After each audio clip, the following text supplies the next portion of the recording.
the unity of the mountain, the unity of Nyanza, but this unity is only the unity for the rich people from that place. In fact, the system that we have in Kenya produces the worst people in the most powerful position. I don't think that Gachagua represents the interests of the Kikuyu community, or I don't think President Ruto represents the interests of the entire Kalenjin community. But they want to put it as apparent that now that the Kalenjins are in power, the Kalenjins are happy. No, the truth of the matter that Kalenjins were in power for 24 years and we still have poor Kalenjin people. So the unity that we must drive for based on ideology, because the political science is the science of distribution of resources. What we want, how are resources reaching to the most vulnerable people in this society?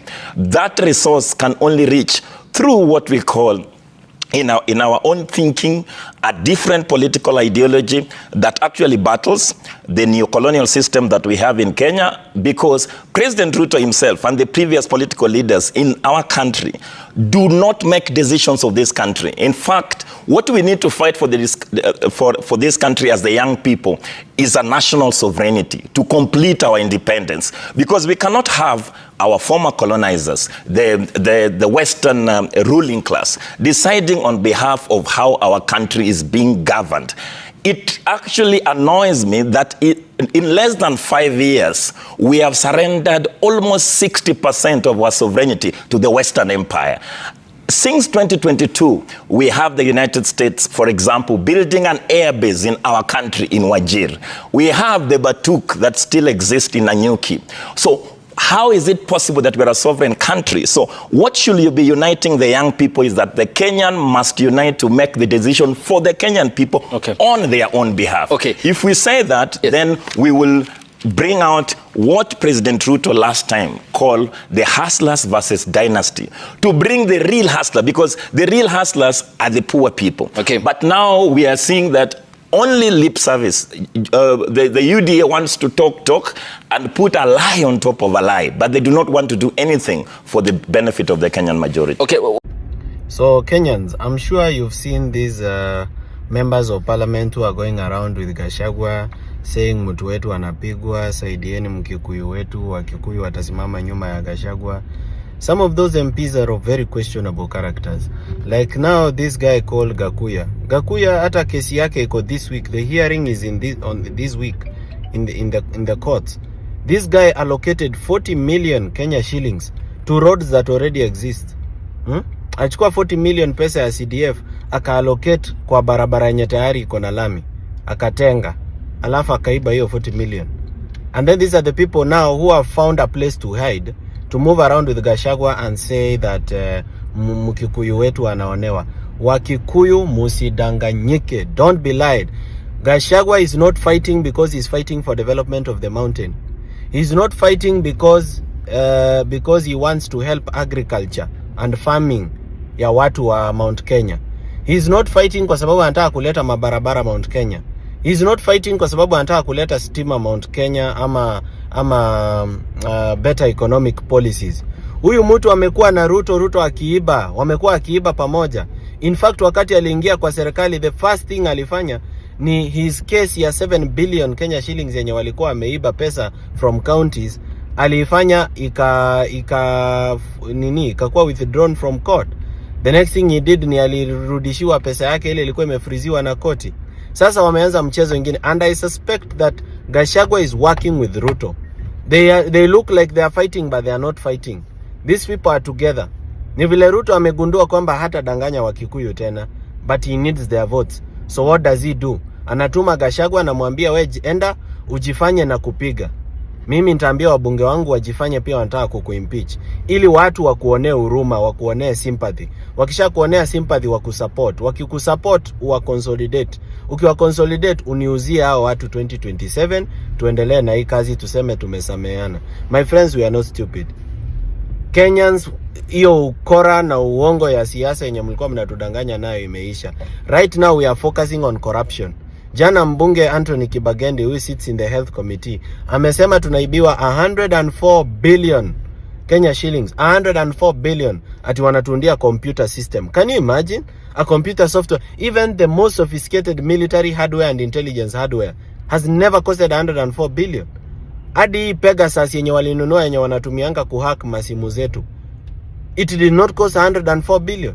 104 billion inaibiwa through a company that Adani has interest. Hiyo company inaitwa Apiero Limited Holdings Limited. Apiero ni ya Adani na Adani ni Ruto, hakuna foreigner. The person behind Adani ni Ruto mwenyewe. Gachagua mwenyewe hajaleta any development to Mount Kenya. Kazi ni kucomplain. Kwani mlimchagua complain? Anatembea na wabunge wenye tayari wamewaibia pesa za CDF. Ni watu kila siku wanaregister makampuni kufanya biashara na serikali. These people are fighting over who is stealing more. Wanasema Ruto anaiba sana kuliko vile wao wanaiba. Hatuendi kusikiza hao watu. Alafu mambo ya mtu kutoka kwa uongozi, alafu tunasema let them retire in peace. Hiyo mambo lazima iishe. How can somebody retire in peace when they've stolen money? Si warudishe ndio wa retire in peace. Unapata governor ametoka kwa uongozi, alikuwa ni mwizi, ameiba billions and billions of money that is meant for healthcare, that is meant for schools, that is meant for roads, that is meant for street lights, that is meant for sewage. Then we just start saying ati huyu jamaa wacha aenda retire, ati he did his work. Which work? Alifanya wizi. You know, I get very surprised when people keep saying, oh, you know, Uhuru is now retired president. Wacheni kusumbua Uhuru. Wacha Uhuru apumzike. He did his part. It is now time to move on. There is no need to awaken old grudges. Which grudges? Which grudges? Kwani kuitisha public money yenye imeibiwa ni grudges? Why are we letting Uhuru retire peacefully with Eurobond? Why? Why are we letting Uhuru retire peacefully with money for laptops? Why are we letting Uhuru retire peacefully with SGR? Why? There is no reason to let these people retire peacefully. Mimi kama ingekuwa ati niko na uwezo, hakuna kiongozi ambaye angeretire peacefully akiwa ameiba pesa ya wananchi. How you doing?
Ruto